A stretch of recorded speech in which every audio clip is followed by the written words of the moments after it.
বিজয়ের মাসে ডিসেম্বরে তারেক জিয়াকে নিয়ে বিএনপির আরেক ব্যর্থ মিশন। লজ্জা শরম বলতে কিছু নেই। কুত্তার লেজ ঘি দিয়ে মাছলেও সোজা হয় না, একটা কথা আছে না? বিএনপির কোনো লজ্জা শরম নেই। এত নির্লজ্জ একটা দল কিভাবে হতে পারে? গত প্রায় 1.5 বছর যাবত বলে আসছে তারেক রহমান শীঘ্র আসবেন শতবার যে জাতির সাথে প্রতারণা করলো, বাধা দিল, কিন্তু আসলে না। বিএনপি কিন্তু জানতো যে না, আসলে আসবে না, ওটা সব ভুয়া কথা, নাটক। কিন্তু শেষ পর্যন্ত একটা পর্যায়ে খালেদা জিয়ার অসুস্থতার মধ্য দিয়ে ফাঁস হয়ে গেছে যে না, তারেক রহমান আসবেন না। এটা তার একক সিদ্ধান্ত নয়, তার নিয়ন্ত্রণাধীন নয় এবং অবারিত নয়, তার মানে তিনি আসছেন না। বিএনপি সত্যি একটা কঠিন সংকটের মধ্যে পড়তে যাচ্ছে আস্তে আস্তে। আমি এই জন্য বলেছি যে তফসিল ঘোষণা হয়েছে, ঠিক আছে, কিন্তু নির্বাচন তো করতে হবে রাজনৈতিক দলগুলোকে। রাজনৈতিক দলগুলোর মধ্যে সেই পরিস্থিতি কি আছে? আরে না, আপনার ব্যাপারে কিনেন না। ইউনুস সাহেব যদি কোথাও ঢুকে ওইখান থেকে জীবনেও বাইরে করো। আমি আপনার চ্যালেঞ্জ দিয়ে কইলাম, ইউনুস সাহেব কোনোদিন চেয়ার ছাড়তে রাজি না। এই যে বসছে বাংলাদেশ সরকারে, এটা সে ছাড়বে না 2 বছর, 4 বছর, 5 বছরের মধ্যে। এটা নিয়ে অনেক ধরনের কথাবার্তা দিয়েছে এবং বসে এটা নিয়ে অনেক সমালোচনা করছেন, হাসাহাসি করছেন এবং চ্যালেঞ্জ দিয়েছে ইউনুস সাহেব ছাড়বে না। এইগুলি ইউনুস সাহেব ছাড়বে না, সে যতদিন পরে ততদিন থাকবে। এই ধরনের কথা বাজারে অনেক মানুষ বলছে। নির্বাচন তো সবসময় হয়, এটা নতুন কথা নেই। নির্বাচন হয়, গত 3বার যে নির্বাচন হয়েছে সেটাও নির্বাচন, সেখানে নির্বাচিত হয়ে লোক সংসদে গেছে, কিন্তু আজকেও আরো বহুদিন ধরে সারা জাতি স্মরণ করবে সেগুলো তামাশা হয়েছে, প্রহসন হয়েছে, নির্বাচন হয়।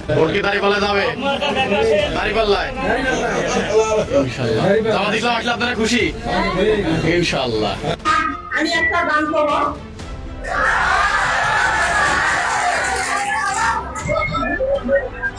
বাবা একটা ভিক্ষা দেন, ধারে শিশে ভর্তা দেন, একটা ভিক্ষা দেন, ধারে শিশে ভর্তা দেন।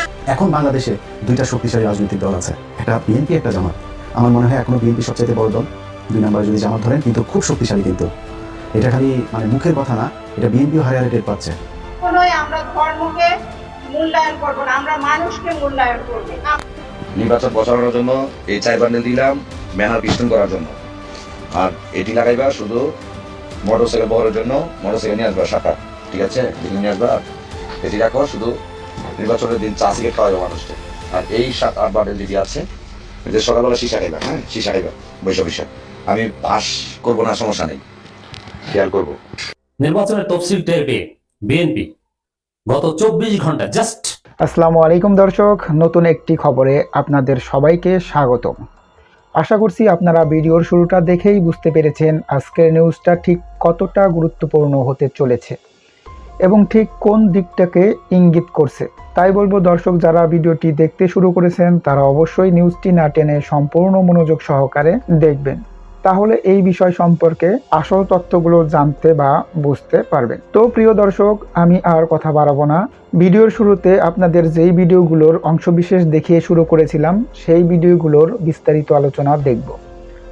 তবে তার আগে অনুরোধ, যারা এখনও চ্যানেলটি সাবস্ক্রাইব করেননি সকলে চ্যানেলটি সাবস্ক্রাইব করে পাশে থাকা বেল আইকন বাজিয়ে দিন, আর যারা ইতিমধ্যে সাবস্ক্রাইব করে রেখেছেন তাদেরকে অসংখ্য ধন্যবাদ। প্রিয় দর্শক, চলুন একটি লাইক দিয়ে আমরা ধারাবাহিকভাবে সবগুলো ভিডিওর বিস্তারিত আলোচনা দেখে আসি। এবং কেন আসছেন না? বিএনপির সাপ্লি গুজব, জিয়া সাইবার ফোর্স বিভিন্ন গুজব ছড়িয়েছে। কি এই তুরস্কের গোয়েন্দা সংস্থার থ্রেট আছে, MI6 এর থ্রেট আছে, নানান উল্টাপাল্টা হাবিজাবি ঘটনা, জামাতের থ্রেট আছে, ইউনুস সরকার জামাতি ইউনুস, এই জামাতি প্রশাসনের অধীনে তারেক রহমান আসতে পারেন না। ঠিক আছে, আপনি যে কারণেই হোক আপনার যা বলে শান্তি পান, এটা তো পুরনো কথা, এটা তো নতুন না। কিন্তু এতদিন কেন বলছেন আসবো আসবো আসবো? এই যে আসবেন আসবেন, এই প্রতারণা কোন করেছে? ধরা পড়েছে। মানুষ ভেবেছিল যাক এবার বারবার ওই ঈদের পর আন্দোলন এই কথা বলে যেভাবে নাকানি চুবানি খেয়েছে, যেভাবে ধরাই খেয়েছে, মানুষের কাছে যেভাবে ট্রলযোগ্য হয়েছে ঈদের পর আন্দোলনের কথা বলে, তারেক রহমান আসবেন বলে ওরকম মানুষ ভেবেছিল। এবার যেহেতু ফাঁস হয়েছে, এখন আর এই নতুন ভাবে আসবেন এইসব গুজব, এইসব নাটক বিএনপি করবে না। আসলে সত্যিকার অর্থে আসবেন, আর অমুক মাসে আসবেন, তমুক মাসে আসবেন, এগুলো মানুষ বুঝে গেছে, এইসব ফাজলামি আর করবে না। কিন্তু আমরা দেখতে পাচ্ছি আবারও সেই গুজব। প্রথমে সালাউদ্দিন মির্জা ফখরুল এরা বলেছিলেন যে শীঘ্রই আসবে। ঠিক আছে, শীঘ্রই এটার একটা ব্যাখ্যা আছে, 10 বছর পর 20 বছর পর ওটাও শীঘ্র হতে পারে। যেমন আমি একটা ব্যাখ্যা দিয়েছি, হাসরের ময়দানে একদিন দুনিয়ার 1000 দিনের সমান, এরকম নানান টেক্সটে নানান হাদিস আছে। তো সেই তুলনায় শীঘ্রই মানে 20 বছর পরে হতে পারে। কিন্তু আলাদা টাইম বলা, সময় বলা যে এই মাসের মধ্যে আসবেন, ডিসেম্বরেই আসবেন, এটা কিন্তু বলে নাই। আমরা ভেবেছিলাম যে এবার লজ্জা শরম পেয়েছে, এবার আর এইসব উল্টো পাল্টা কথা বলবে না। কিন্তু আমরা কি দেখছি, ইঞ্জিনিয়ার ইশরাক বলছেন, আরো অনেক নেতারা বলছেন, ইঞ্জিনিয়ার ইশরাক কিন্তু তারেক রহমান পরিবারের অত্যন্ত ঘনিষ্ঠ। তারেক রহমানের মেয়ের সাথে বিয়ের কথা হচ্ছিল, কিন্তু শেষ পর্যন্ত তারেক রহমানের মেয়ে নাকি রাজি হয়নি। এই মাসেই দেশে ফিরবেন তারেক রহমান। এর মানে এই বিজয়ের মাসেও তারেক রহমানকে নিয়ে মিথ্যাচার করছে। আবার কেউ কেউ বলছেন যে বিজয়ের মাসেই দেশে ফিরবেন তারেক রহমান। এই বিজয়ের মাসেও মিথ্যাচার বিএনপি থামছে না। একটা সহজ হিসাব দেখেন, তফসিল ঘোষণা হয়ে গেছে প্রায়, আপনারা এই আলোচনা শুনতে শুনতে তফসিল ঘোষণা ডান। আমি যদিও রেকর্ড করছি তফসিল ঘোষণার কয়েক ঘন্টা আগে। তারেক রহমান বাংলাদেশের ভোটার না, তাহলে বিজয়ের মাসে এর মানে 31শে ডিসেম্বর পর্যন্ত টাইম। 31শে ডিসেম্বরের দিকে এসে তারপরে ভোটার হবেন, তারপরে নির্বাচন করবেন। আগে তো ভোটার না, ফাজলামি। নমিনেশন পেপার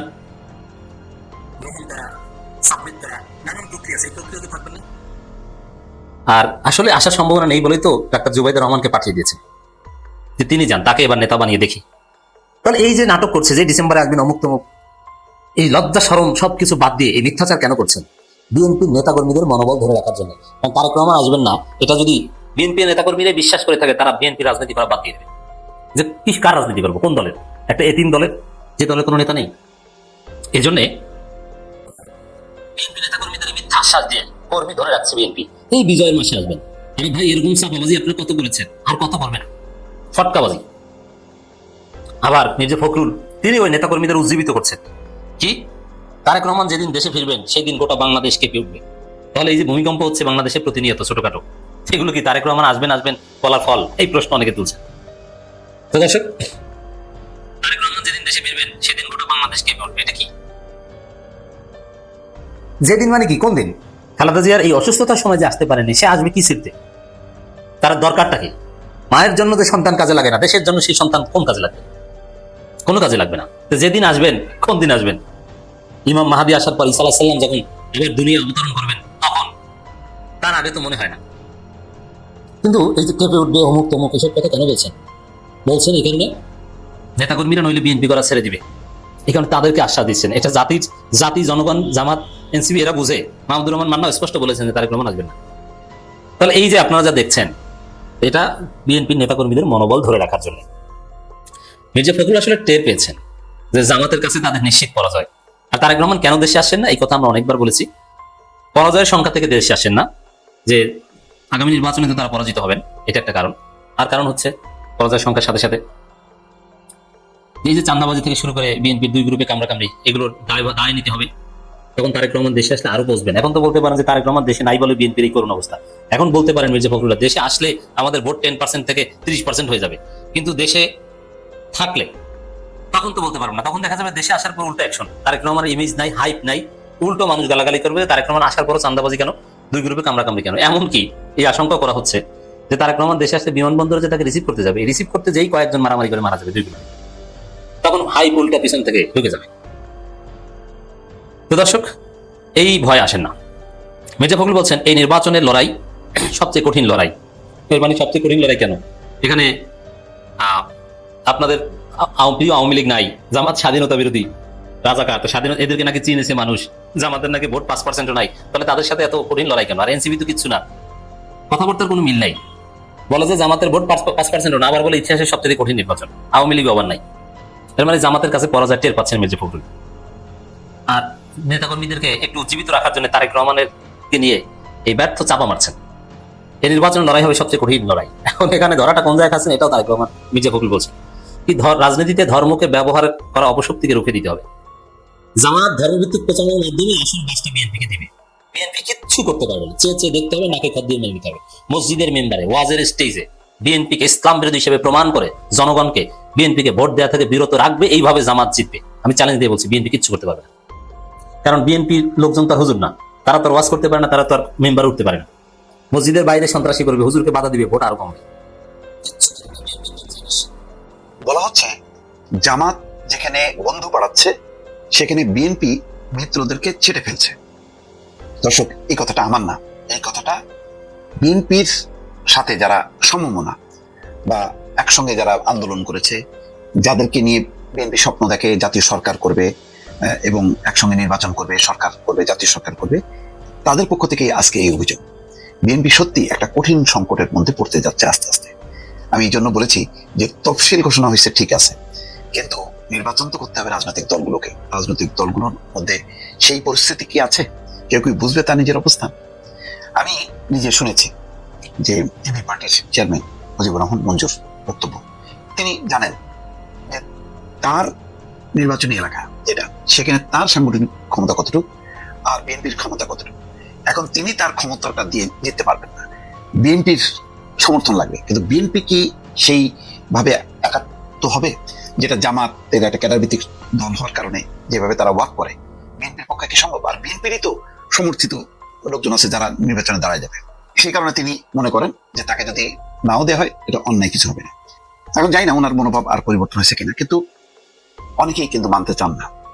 আসম আব্দুর রব বিশাল ফিগার, কিন্তু লক্ষ্মীপুরে তার যে নির্বাচন এলাকায় সেই সাংগঠনিক ক্ষমতা নেই। তানিয়া রব তার স্ত্রী নির্বাচন করতে চান, তাকে দিলে নিশ্চিতভাবে বিএনপি মনে করছে সেখান থেকে জামাত জিতে আসবে। এইভাবে এক এক করে যদি ধরেন মাহমুদুর মান্না বড় ফিগার, কিন্তু জেতার মতন তার অবস্থা আছে কিনা আমি জানি না। জুনায়েদ সাকির ক্ষেত্র একই। সাইফুল হক বিপ্লবী ওয়ার্কার্স পার্টির, তিনি ঢাকার আসনে প্রার্থী হতে চান। কিন্তু সবই ঠিক আছে, ফিগারগুলো বড়, তারা পার্লামেন্টে আসা উচিত। কিন্তু ভোটে জিতে আসতে গেলে নিজের যে সাংগঠনিক শক্তির সাথে অন্য শক্তি একটু যুক্ত হলো, জিতে আসলো, সেই অবস্থা কি আছে? বা এমন কি অবস্থা যে প্রতিদ্বন্দ্বিতা তেমন, মানে প্রতিপক্ষ তেমন প্রবল না? দেখা যাচ্ছে, আমি তো প্রায় বলি, জামাত আস্তে আস্তে কিন্তু হাঁটু পর্যন্ত, হাঁটুর থেকে কোমর পর্যন্ত, কোমর থেকে বুক পর্যন্ত, বুক থেকে গলা পর্যন্ত, নাকের ডকা পর্যন্ত চলে আসছে। তার মানে একটুখানি স্লিপ কাটলেই কিন্তু সেই আসনগুলো চলে যাবে জামাতের হাতে। এই অবস্থা কি হবে? আর এই অবস্থা কি হবে সেটা নির্ধারণের জন্য 29টা রাজনৈতিক দল বৈঠক করেছে। সেই বৈঠকে দেখেন অনেকগুলো গুরুত্বপূর্ণ রাজনৈতিক দল, 5 দলীয় জোট গণতন্ত্র মঞ্চ, 12 দলীয় জোট গণ অধিকার পরিষদ মুলাক নূরের, তারপরে জাতীয়তাবাদী সমমনা জোট, নিজামী ইসলাম পার্টি, গণফোরামের শীর্ষ নেতারা ছিলেন, যেখানে ছিলেন মাহমুদুর রহমান মান্না, সাইফুল হক, জুনায়েদ সাকি সহ দলের শীর্ষ নেতারা ছিলেন। গণতন্ত্র মঞ্চের কথা, 12 দলীয় জোটের ছিলেন মোস্তফা জামাল হায়দার, এহসানুল হুদা জাতীয় দলের, গণ অধিকার পরিষদের নুরুল হক নূর, তারপরে ফরিদুজ্জামান ফরাদ, গণফোরামের সুব্রত চৌধুরী, নিজাম ইসলামের আশরাফুল ইসলাম সহ 29টা দলের শীর্ষ নেতারা ছিলেন। এখানে সাইফুল হক বলেছেন, বিএনপি যেভাবে তীরে এসে তরি ডুবাতে চাচ্ছে, এই জায়গাগুলো নিয়ে বৈঠকে আলোচনা হয়েছে। বিএনপি তার এই দীর্ঘদিনের পরীক্ষিত বন্ধুদেরকে যেভাবে বেকার এবং আধা বেকার করে 2 ধাপে আসন ঘোষণা করেছে, এটা আমাদের সংক্ষুব্ধ করেছে। আলোচনা হয়েছে বিএনপি তার আগের অবস্থান থেকে সরে আসছে কিনা। আমাদের কাছে মনে হয়েছে বিএনপি একলা চলো নীতি গ্রহণ করেছে কিনা। আমরা বলেছি বিএনপির সঙ্গে খুব দ্রুতই আমরা বসতে চাই, বসে বিষয়টা সমাধান করতে চাই। বিএনপি 2-4টা আসন বরাদ্দ দিয়েই কি বুঝ দেবে, নাকি সত্যিকার অর্থে যুগপতির দলগুলোকে মূল্যায়ন করবে, এটা খুব কঠিন। এই কারণে তিনি বলছেন যে জামাত যেখানে বন্ধু বাড়াচ্ছে, বিএনপি মিত্রদের ছেটে ফেলছে। এটা পুরোপুরি একটা আত্মঘাতী জায়গা। বিএনপি যে পজিশনটা গ্রহণ করেছে মনে হচ্ছে তা তাদের বড় ব্যত্যয়।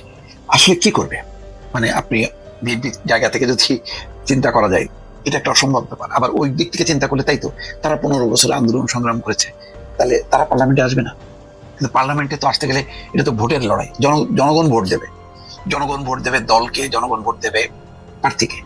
সেখানে প্রার্থী ঢাকায় খুব পরিচিত মুখ, এলাকায় অপরিচিত, দল নাই, সংগঠন নাই, প্রতীক নাই। কি হবে? এই সংকটটা কিভাবে বিএনপি মোকাবেলা করবে, এটা একটা কঠিন প্রশ্ন। যদি বিএনপি মিত্রদের আস্থা অর্জনে ব্যর্থ হয়, তখন এই মিত্র দলগুলো কি পজিশন নেয়, সেটা একটা ব্যাপার। ভোটের মাঠে হয়তো তেমন প্রভাব না পড়লেও এটার একটা জনমত আছে, তাদের বক্তব্যগুলো তো প্রতিদিন গণমাধ্যমে আসবে। তখন কি হবে, বিএনপিকে তারা কিভাবে চিত্রিত করবে?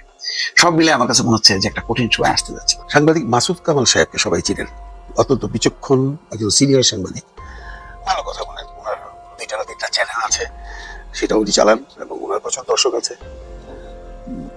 সবাই তাকে পছন্দ করে, মানে যারা ইউনুস বিরোধী, যারা এনসিপি বিরোধী, তারা বিশেষ করে তাকে পছন্দ করেন।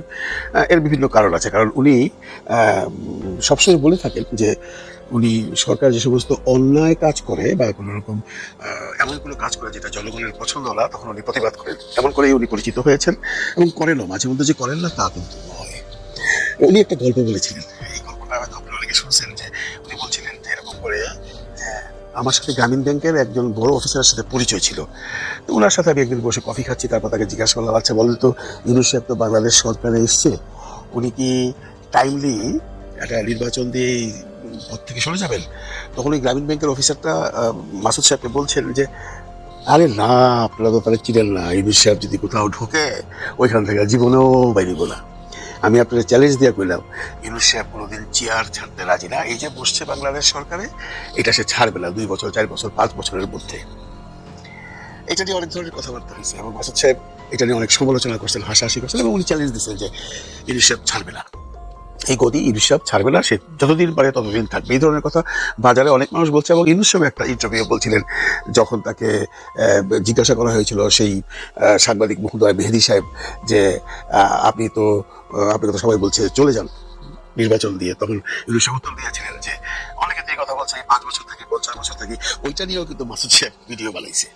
তার মানে উনি 100% কনফার্ম এই প্রফেসর ডক্টর মোহাম্মদ ইউনুস কোনোদিন এই গদিটা ছাড়বে না। তো এখন আমি সেই কামাল সাহেবকে জিজ্ঞাসা করতেছি, ভাইয়া এখন তো উনি ছেড়ে দিচ্ছেন, ইলেকশন তো দিয়ে দিল, তফসিল হয়ে গেল মানে উনি চলে যাচ্ছেন, এখন আপনি কি বলবেন?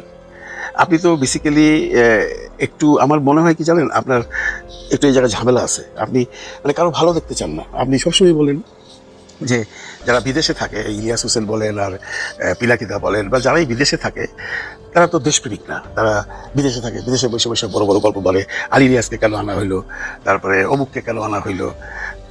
আপনার খুব দুঃখ বা আপনার খুব জেদ বা আপনার খুব রাগ যে যারা বিদেশে থাকে তারা কেউ দেশপ্রেমিক না, তাদেরকে দিয়ে দেশের কোনো কাজ হতে পারে না। একমাত্র আপনিই দেশপ্রেমিক একজন মানুষ। তো আপনি কতটুকু দেশপ্রেমিক সেটা কিন্তু আমরা ইদানিং কালে পিনাকিদার একটা স্ট্যাটাস থেকে জানতে পারলাম। কিরকম বন্ধুরা, আপনারা অনেকে হয়তো দেখছেন যে উনি ইদানিং কালে দিল্লি গেছিলেন। দিল্লি যাওয়া কোনো অপরাধ না, এখানে পিলাকিদা অনেক ধরনের কথা বলছে, আমি সেগুলো প্রসঙ্গে যাচ্ছি না। ওইখানে যে জানলাম যে ওনার ছেলেকে উনি দার্জিলিংয়ে পড়াশোনা করান। দেখছেন কত বড় দেশপ্রেমিক, সে দেশে পড়াশোনা করায় না, তার ছেলেকে সে দার্জিলিংয়ে পড়ায়। কেন মাসুদ কামাল সাহেব, বাংলাদেশে কি স্কুল নাই? বাংলাদেশে কি কোনো কলেজ নাই? বাংলাদেশে পড়ার কোনো পরিস্থিতি নাই? আপনি এত বড় দেশপ্রেমিক, আপনি সবাইরে বলেন এরা কেউ দেশপ্রেমিক না, দেশ ছেড়ে দিয়ে চলে গেছে, আপনি আপনার ছেলেকে ইন্ডিয়ায় পড়ান কেন, দার্জিলিংয়ে পড়ান কেন? দেশপ্রেমিক হলে তো আপনি এটা করতে পারেন না, পারেন? জবাবটা দেন। আপনি নিজেকে তো দেশপ্রেমিক বলেন, আপনার আপন ভাই আমেরিকাতে থাকে সেটাও বলেন। আচ্ছা বললাম, সেটা আপনার ভাইয়ের ব্যাপার, ভাইয়ের উপর আপনার কোনো হাত নেই। নিজের সন্তানকে কেন ভারতে পড়াশোনা করেন, নিজের সন্তানকে কেন বাংলাদেশে পড়াশোনা করেন না? এত বড় দেশের মধ্যে কি মানুষ পড়াশোনা করতেছে না? বাচ্চারা লেখাপড়া শিখতেছে না? সবার বাচ্চারাই কি দার্জিলিংয়ে পড়ে? সবার বাচ্চারাই কি লন্ডনে পড়ে? সবার বাচ্চারাই কি আমেরিকায় পড়ে? না, আপনারা তো পড়তেই পারবে না। তাহলে আপনি এত বড় একজন দেশপ্রেমিক, আপনার বাচ্চা কেন বিদেশে পড়বে? বিদেশে মানে ভারতে পড়বে? এই জবাবটা একটু দিয়ে।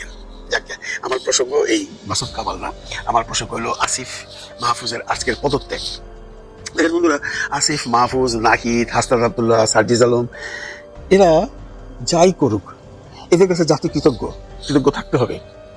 আজকে আমরা এই যে এত কথা বলছি, বা এই যে মাসুদ কামাল্লা যে এত কথা বলছে, এত বুক ফুলিয়ে কথা বলছে, এই যে সাংবাদিকরা যা ইচ্ছা তাই বলছে, এই যে আমতারেকের মতো মানুষ প্রফেসর ডক্টর মোহাম্মদ ইউনুস সাহেবকে ইলুচ্চা বলছে, এগুলো সব কিন্তু এই চেগড়া পোলাপান বলাইয়া।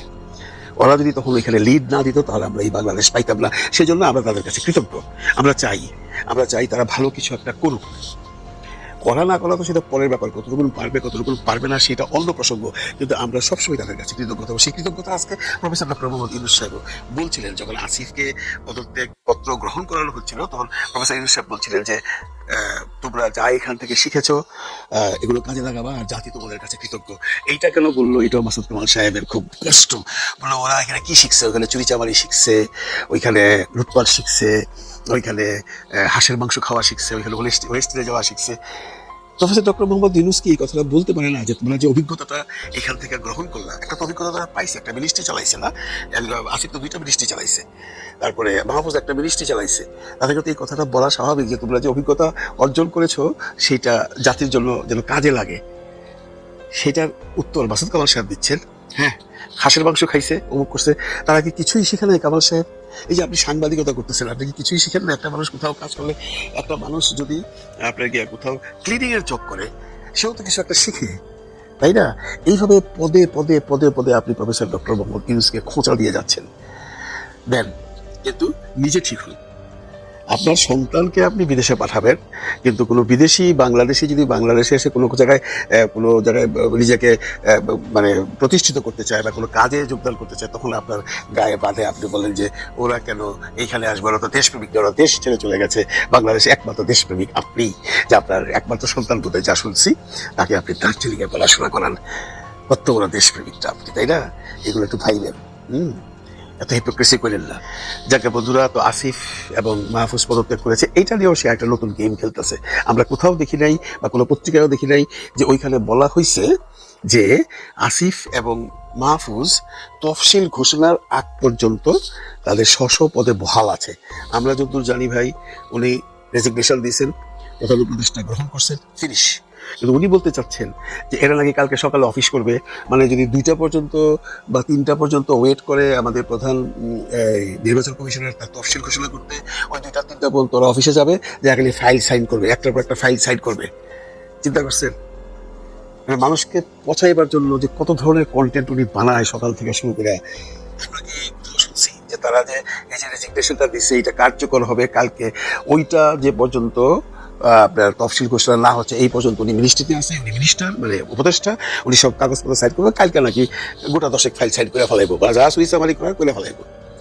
দেখেন বন্ধুরা, চুরি চামারি নিয়ে যে আসিফ সম্বন্ধে যে কথাগুলো আছে এগুলো আমরাও সাপোর্ট করি না। যে সমস্ত কথা বলছে এগুলো আসিফের খণ্ডানো উচিত, যদি আসিফ কিন্তু খণ্ডায় নাই। কিন্তু তাই বলে বাকি যারা এই জুলাই আন্দোলনে ছিল, নাহিদ বলেন, সার্জিস বলেন, হাসান আব্দুল্লাহ বলেন, আখতার হোসেন বলেন, সাদেক কাইম বলেন, এরা তো সবাই ছিল, ওদের সম্পর্কে তো এই ধরনের কোনো কথা আমরা শুনি নাই। তবে আসিফ সম্পর্কে বাজারে যে কথাগুলো আছে এগুলো মনে হয় একসময় আবার প্রকট আকারে বাজারে উঠবে। কারণ আসিফ এই অল্প সময়ে বেশ কিছু বিতর্কিত ঘটনা জন্ম দিছে, অনেকে কিন্তু তাদেরকে ক্ষমা করবে না। এমনও শোনা যাচ্ছে দুদক থেকে তাদের টাকা পয়সার এগুলো দেখবে। এগুলো যদি সরকার মনে করে, যে সরকার আসুক দেখতে পারে, সেটা নিয়ে অনেক আপত্তি নেই। তবে যখন কোনো মানুষ কারণে অকারণে এই জুলাই যোদ্ধাদেরকে অপমান অপদস্থ করে, তখন তার একবার ভাবা উচিত যে এই জুলাই যোদ্ধারা ছিল বলেই আজকে আমরা স্বাধীনভাবে কথা বলতে পারছি। আজকে আমরা এমন একটা দেশে আছি যেখানে একটা স্বাধীন নির্বাচন হতে যাচ্ছে, যে নির্বাচন মানুষ কোনোদিনই পায়নি, যে নির্বাচনের জন্য প্রতীক্ষা করেছে বাংলাদেশের মানুষ 16টি বছর। এবং এটা সম্ভব হয়েছে এই ছেলেগুলো এবং প্রফেসর ডক্টর মোহাম্মদ ইউনূসের জন্য। সেই কৃতজ্ঞতাবোধ আমাদের সবার থাকা উচিত। ভালো থাকবেন সবাই, ভালো রাখবেন সবাইকে। আল্লাহ হাফিজ। 15 মাস আগে ডক্টর ইউনূস স্যার যদি না আসতো, অন্য কেউ যদি আসতো, ধরে নেন অন্য কেউ আসলে, এতদিনে আপনারা কি দেখতেন? এতদিনে দেখতেন আওয়ামী লীগ আবার এখানে রাজনীতিতে চলে আসছে, আবার একটা নির্বাচন দিতেছে, আবার বিরোধী হয়ে যেতে পারতো, অনেক কিছু হয়ে যেতে পারতো ভাই, কেউ ঠেকাতে পারতেন না। তার মানে মানুষ বিরাট ফ্যাক্টর তো ভাই, সব মানুষকে দিয়ে তো আর সব কাজ হয় না, হইতে পারে না। মানুষের মধ্যে ভেদাভেদ আছে, ভালো মানুষটাকে বাইছা নিতে হবে, প্রতীক বাইছা নিলে ওই আগের রাজনীতিতে আবার ফেরত যেতে হবে। কিন্তু আগের রাজনীতি কি চলবে? চলবে না। যাই হোক, ভিডিওটা শেষ করার আগে একটা সুন্দর কথা বলি, সুন্দর না মজার আপনারা বুঝে নিয়েন কথাটা কেমন। যেমন শেখ হাসিনা কিছুক্ষণ আগে দেখলাম ভারতের একটা পত্রিকায় উনি খুব দুঃখ প্রকাশ করছে, ওনার খুব কষ্ট হচ্ছে বেগম খালেদা জিয়ার জন্য, বেগম খালেদা জিয়ার অবস্থার উন্নতি চায়, উনি আল্লাহর কাছে দোয়া করতেছে। ব্যাপারটা বুঝেন। এই মানুষটাই কিন্তু লন্ডনে দাঁড়ায়া ওইখানে ওনার কর্মীদের সামনে কিন্তু চিৎকার করে বলছিল, মরে না, আমি তো অনেক কিছু করছি, একটা কাজের মেয়েও দিছি, আইনে সেটা দেওয়া উচিত হয় নাই, কিন্তু আমার নিজের পাওয়ারে আমি দিছি। আর লিভার পচে গেছে, সবকিছু নষ্ট হয়ে গেছে, লিভার পচে কাদের, কি খাইলে লিভার পচে, এই ধরনের কথা বলছে না। দেখেন ওনার ভিতরে একটা চেঞ্জ চলে আসছে। এই চেঞ্জটা কেন আসছে? শুধু রাজনীতি, শুধু এই চোদু জনতাকে চোদু বানাইবার জন্য। উনি একটা ইঙ্গিত দিয়ে দিল, কিন্তু আপনাদেরকে একটা ইঙ্গিত দিয়ে দিল যে আমি যদি নির্বাচন নাও করতে পারি, তোমরা কিভাবে কোথায় ভোট দিবা এটা বুঝা নিবা আমার কথা থেকে। হ্যাঁ, ওনার কথা থেকে বুঝা নিতে হবে। দেখেন কি সুন্দর একটা মিল, ওনারাও 71-এর ব্যবসা করতো, 71 নিয়ে কথা বলতো, রাজাকার নিয়ে কথা বলতো, এবং দেখেন আজকে শেখ হাসিনাও একই কথা বলতেছে, একই রকম ভাষা, একই রকম সুর। এই যে সুর মিলা গেল, এতে একটা ভোটের রাজনীতি কিন্তু হয়ে গেল। এটা মাথায় রাখবেন। এরকম অনেক কথা আমরা শুনতে পারবো, কিন্তু আমরা যারা ভোটার আমরা সচেতন থাকবো, কারণ আমাদের উপরে নির্ভর করে একটা দেশের ভবিষ্যৎ, আমাদের উপরে নির্ভর করে। ওই যে একটা গল্প শুনেলাম না, উপরে যাওয়ার জন্য যদি আপনি জান্নাতে যাইতে চান তাহলে কারেন্সি নিতে হবে, আর সেই কারেন্সিটা কি? নেক কাজ, সোয়াব কাজ। আর ওই নেক কাজটার মধ্যেই পড়ে, ওই সোয়াব কাজটার মধ্যেই পড়ে দেশের নির্বাচন এবং ভোট, এবং সেটা আপনার উপরে নির্ভর করে, আমার উপরে নির্ভর করে। চাপ মুক্ত হলেন doctor Mohammad Yunus. July August বিপ্লবের পর ডক্টর মোহাম্মদ ইউনূসের নেতৃত্বে যে অন্তর্বর্তীকালীন সরকারটি গঠিত হয়, এই সরকারটিতে প্রধানত 2জন ছাত্র উপদেষ্টা হিসেবে নিয়োগ পান। এই 2জন ছাত্র উপদেষ্টাকে নিয়ে বাংলাদেশের রাজনীতিতে নানা ধরনের মিথ তৈরি হয়েছিল। এই মিথগুলোতে অনেক সময় অনেক রাজনৈতিক দল বলার চেষ্টা করছিলেন যে তারা সদ্যগঠিত যে এনসিপির পক্ষ হয়ে হয়তো নানা ষড়যন্ত্র করছেন। কখনো কখনো বিএনপির পক্ষ থেকে বলা হচ্ছিল যে এই ছাত্র উপদেষ্টারা হয়তো জামাত ইসলামের পক্ষে কথা বলেছেন বা জামাত ইসলামের পক্ষে নানা ষড়যন্ত্র করার চেষ্টা করেছেন নির্বাচনকে কেন্দ্র করে। আবার আমরা কিছুদিন আগে শুনতে পেলাম যে আসিফ মাহমুদ সজীব ভুইয়া বাংলাদেশের জাতীয়তাবাদী দল বিএনপির পক্ষ থেকে ঢাকার একটি আসনে নির্বাচন করবেন, এবং সেই নির্বাচন করার যে গুঞ্জন সেটা মোটামুটি ভালোভাবেই ডালপালা মেলা শুরু করলো। তো এরকম কিন্তু এই 2জন ছাত্র উপদেষ্টা, এই যে মাহফুজ আলম এবং আসিফ মাহমুদ সজীব ভুইয়া, এই 2জন ছাত্র উপদেষ্টাকে নিয়ে নানা সময় নানা মিথ, নানা গল্প, নানা স্টোরি তৈরি হতে দেখা গেছে। তো সকল জল্পনার অবসান ঘটিয়ে এই 2জন ছাত্র উপদেষ্টা আজকে তাদের যে পদত্যাগপত্র সেটা প্রধান উপদেষ্টা ডক্টর মোহাম্মদ ইউনূসের কাছে জমা দিয়েছেন। এই যে তাদের পদত্যাগপত্র জমা দেওয়া, এই জমা দেওয়ার মধ্য দিয়ে ডক্টর মোহাম্মদ ইউনূসের উপর যে একটি চাপ ছিল, তারা 2জন ডক্টর মোহাম্মদ ইউনূসের মোটামুটি একটা গলার কাটা হিসেবে রূপান্তরিত হয়েছিল, সেই জায়গা থেকে ডক্টর মোহাম্মদ ইউনূস চাপ মুক্ত হলেন। তবে এই যে দুজন উপদেষ্টা পদত্যাগপত্র ডক্টর মোহাম্মদ ইউনূসের কাছে জমা দিয়েছেন, এটা কিন্তু একটা নতুনত্ব এখানে তৈরি হয়েছে। দেখুন, এর আগে আপনারা জানেন যে এনসিপির যিনি প্রধান, তিনিও ছাত্র উপদেষ্টা ছিলেন, তিনিও পদত্যাগ করেছেন। পদত্যাগ করে এনসিপির যে দায়িত্ব তার কাঁধে তুলে নিয়েছেন। এখন এই দুজন ছাত্র উপদেষ্টা পদত্যাগ করেছেন। পদত্যাগের সাথে সাথে তারা কিন্তু নতুনত্ব একটা নজির তৈরি করেছেন। সেই নজিরটি হলো, যারা উপদেষ্টা হবেন, যারা মন্ত্রী এমপি হবেন, তাদের একটি সিস্টেম অনেকদিন ধরে বাংলাদেশে আছে, কিন্তু এই বিষয়টি কেউই পালন করে না, যে তারা তাদের কার্যক্রমে থাকা অবস্থায় তাদের যে আয় ব্যয়ের হিসাব সেটা দেওয়ার কথা।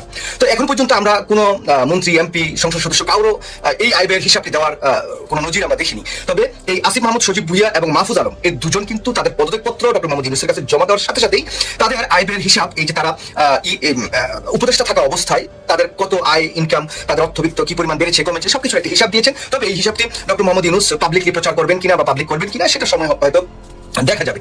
দেখুন, এই বিষয়টির সাথে সাথে যেমন ডক্টর মোহাম্মদ ইউনূসের গলার কাটা নেমে গেছে অথবা চাপমুক্ত হয়েছে, তার সাথে সাথে আগামীকাল কিন্তু নতুন চমক আসছে বাংলাদেশে। বিগত 16-17 বছর বা তারও বেশি সময় ধরে বাংলাদেশের জনগণ ভোট দিতে পারেনি। মানুষের মধ্যে একটি অতৃপ্তি, আকাঙ্ক্ষা আছে যে কখন নির্বাচন হবে, কখন তারা ভোট দিবে। ঠিক সেই বহুল প্রতীক্ষিত নির্বাচনের যে তফসিল, সেটা আগামীকাল সন্ধ্যা 6টায় ডিক্লারেশন হবে। তো সেই তফসিলটি, ডিক্লারেশনকে কেন্দ্র করে বাংলাদেশের মানুষের মধ্যে যে উৎসাহ উদ্দীপনা বিরাজ করছে, তার সাথে সাথে হয়তো আমরা এটাও জানতে পারবো যে আসিফ মাহমুদ সজীব ভুইয়া এবং মাহফুজ, এই দুজন আসলে কোথা থেকে নির্বাচন করবেন। তারা কি বিএনপি থেকে নির্বাচন করছেন, না এনসিপি থেকে, না জামাত থেকে, সবকিছুর কিন্তু সুস্পষ্ট একটি ধারণা পাওয়া যাবে। দেখুন, যে নতুন নতুন চমক, এটা যেমন এই নির্বাচনটির তফসিল ঘোষণার মধ্যে দিয়ে নতুন একটি চমক এটা আমাদের জন্য আসছে। তার সাথে সাথে দেখুন, আজকে এনসিপির পক্ষ থেকে 125 জনের মতো নমিনেশন তারা দিয়েছে। তো সেই জায়গায় আমরা দেখছি খুলনা 6 থেকে বগুড়া 6 থেকে জনাব তারেক রহমানের যে আসনটি আছে, সেই জায়গায় এনসিপির একজন ক্যান্ডিডেটের নাম ডিক্লারেশন করা হয়েছে, ওয়াকি আব্দুল্লাহ।